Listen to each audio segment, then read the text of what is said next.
We often think we can spot a liar. We look for the shifty eyes, the stuttering, that kind of stuff. But what if the most convincing liars don't look like liars at all?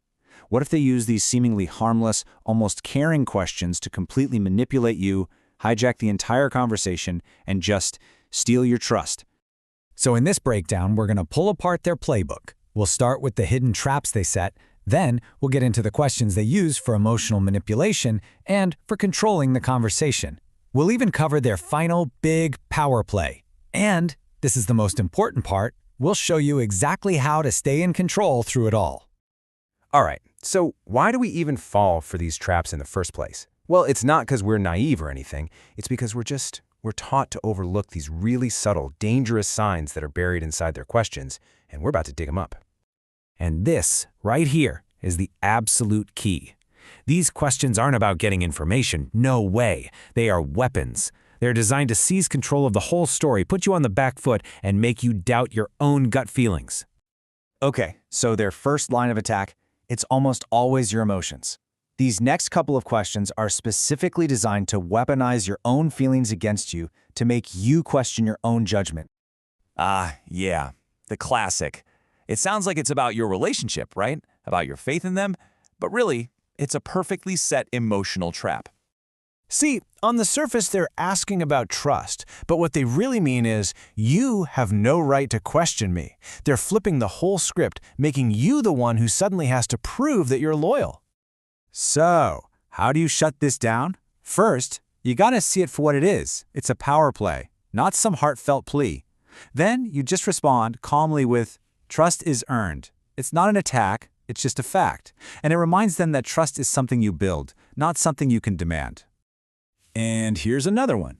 Another emotional smokescreen. This question pretends to be a defense of their innocence, but what it's really doing is attacking your right to even ask. I mean, think about it. They're not actually giving you a reason for their honesty, are they? No, they're trying to make you feel guilty. They want to shame you into being quiet so you back off and start doubting yourself. The trick here is simple. Don't take the bait. Instead of trying to defend yourself, keep the focus on the facts.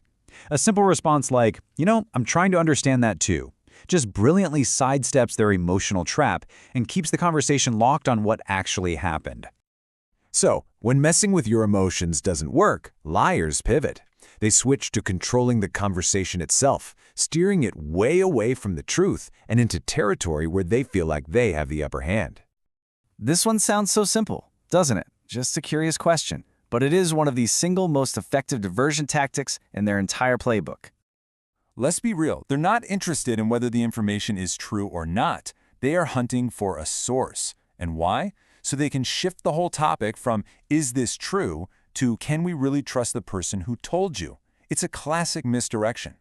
So, protect your source. Do not give them a name to attack. The most powerful response you can give puts the ball right back in their court. By saying, the source doesn't matter, you refuse to get sidetracked, and you force the focus right back where it belongs, on the facts. Oof. If you've ever been on the receiving end of this one, you know exactly how it feels. It's designed to make you feel small, like you're being overly emotional or unreasonable. It's just a classic minimization tactic. You have to notice the subtext here. They're not actually questioning how important the issue is. They're questioning your reaction to it. Their whole goal is to make you second-guess your own feelings, to make you feel like you're the one creating a problem. So don't back down. This response right here, it flips their logic completely on its head. It recenters the conversation not on your reaction, but on their action, the fact that they hid something in the first place. Okay, this final question, it's the most aggressive of all of them. It is a pure, unadulterated power move, just disguised as a simple request for clarity. This question is designed to sound super formal, almost legal. It's meant to make you feel like you've gone way too far and now you're on the verge of making some serious, official accusation. It's all about intimidating you into silence. They're not looking for specifics. They're issuing a challenge. They're escalating the whole situation, hoping the pressure will just make you retreat and maybe even apologize for bringing it up in the first place. The antidote to all their drama is to just stay calm and stick to the facts. Refuse to get dragged into a fight. This response de-escalates their aggression while you firmly hold your ground. See, you're not an accuser. You're just someone who's looking for the truth. So how do we wrap all this up? What's the key to all of this? It's learning to listen differently. It's not just about hearing the words they say. It's about feeling the energy and the intent behind those words. The big takeaway here is to always listen for their intent. Are they genuinely trying to create clarity, or are they trying to create confusion? You've got to keep the focus on facts, not on all the emotional drama. And just remember this, truthful people welcome questions. They aren't threatened by them. In the end, it really comes down to trusting your gut. So ask yourself this one simple question. Is this person's communication leading to clarity, or is it designed to make me feel confused, small, or just plain wrong? The answer to that question will tell you everything you need to know. Thanks so much for checking this out. If you found this breakdown helpful, go ahead and subscribe for more content on understanding human behavior.